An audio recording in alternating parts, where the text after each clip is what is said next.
লোকসভা নির্বাচনে কিভাবে প্রচার করছেন ভগবানগোলা বিধানসভা এলাকায়? একই সঙ্গে তো এখানে বিধানসভা নির্বাচন, উপনির্বাচন।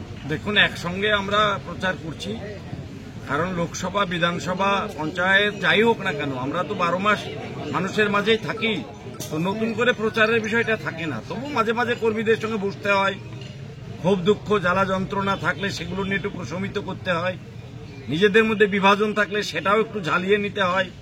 এইগুলো একটু বসার জন্যই আজকে বসা। এবং আমরা আজকে শুরু করেছি ভগবানগোলা 1 ব্লক থেকে। ভগবানগোলা 2 নম্বর ব্লকে আমরা এবার শুরু করব। 1 নম্বর কমপ্লিট হয়েছে, 2 নম্বর কমপ্লিট হয়েছে, আমরা 1 নম্বর থেকে শুরু করছি। এবং এই পাকা মাজার থেকে আমরা আমাদের আজকে এই কর্মীদেরকে নিয়ে একটা সভা করছি।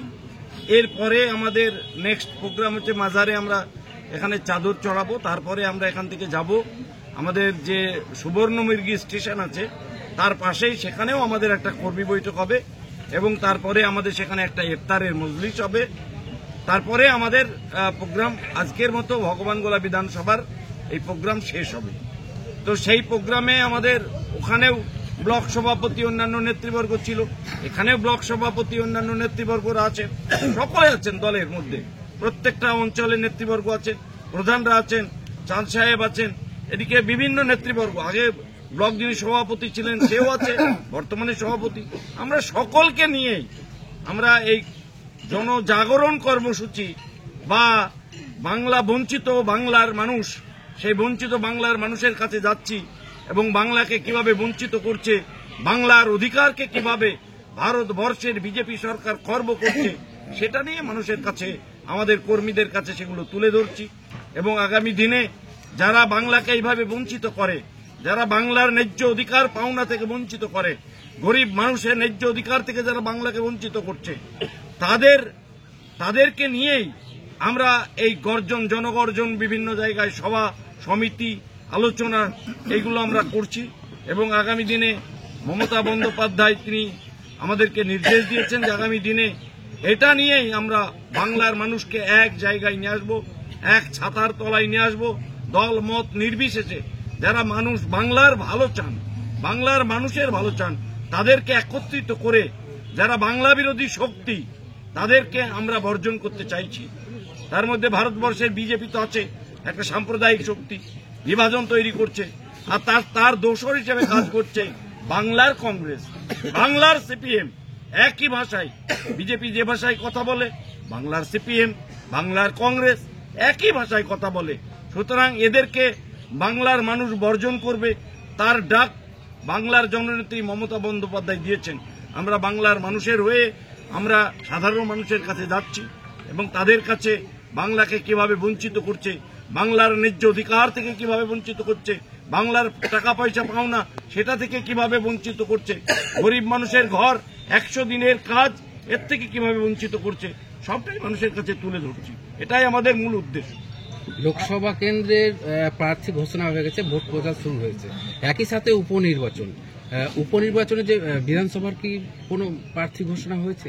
দেখুন, এখনো প্রার্থী ঘোষণা হয়নি, এগুলো তো আমাদের এখানে হয় না, রাজ্য নেতৃত্ব করেন, ওনারা ওনাদের মতো ভাবছেন কাকে করলে ভালো হবে, বিভিন্ন মানুষের একটা সমীক্ষা রিপোর্ট নিচ্ছেন, তার ভিত্তিতে আমাদের মাননীয় মুখ্যমন্ত্রী যাকেই প্রার্থী করবেন না কেন, ভগবানগোলার মানুষ তাকে দুহাত তুলে আশীর্বাদ করবে, নেমে পড়বে কাজে। এটা সময়ের অপেক্ষায় আছে। আজ ভগবানগোলা বিধানসভা এলাকার ভগবানগোলা থেকে 100 পরিবার তৃণমূল কংগ্রেস ছেড়ে কংগ্রেসে যোগদান করেছে অধীর চৌধুরীর হাত ধরে। এই বিষয় প্রসঙ্গে কি আমি এ প্রসঙ্গে বলতে চাইছি, অধীর চৌধুরীকে উনি যাকে পাচ্ছেন তাকেই যারা নিয়ে যাচ্ছে, উনি ভেবেই দেখছেন না এই লোকটা কংগ্রেসের ছিল কি ছিল না।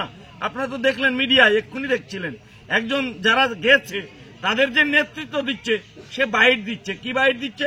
আমি পঞ্চায়েত নির্বাচনে কংগ্রেস করেছি, আমি পঞ্চায়েত নির্বাচনে কংগ্রেসে প্রচার করেছি, আজকে অধীর বাবুর সঙ্গে দেখা করতে এসেছিল।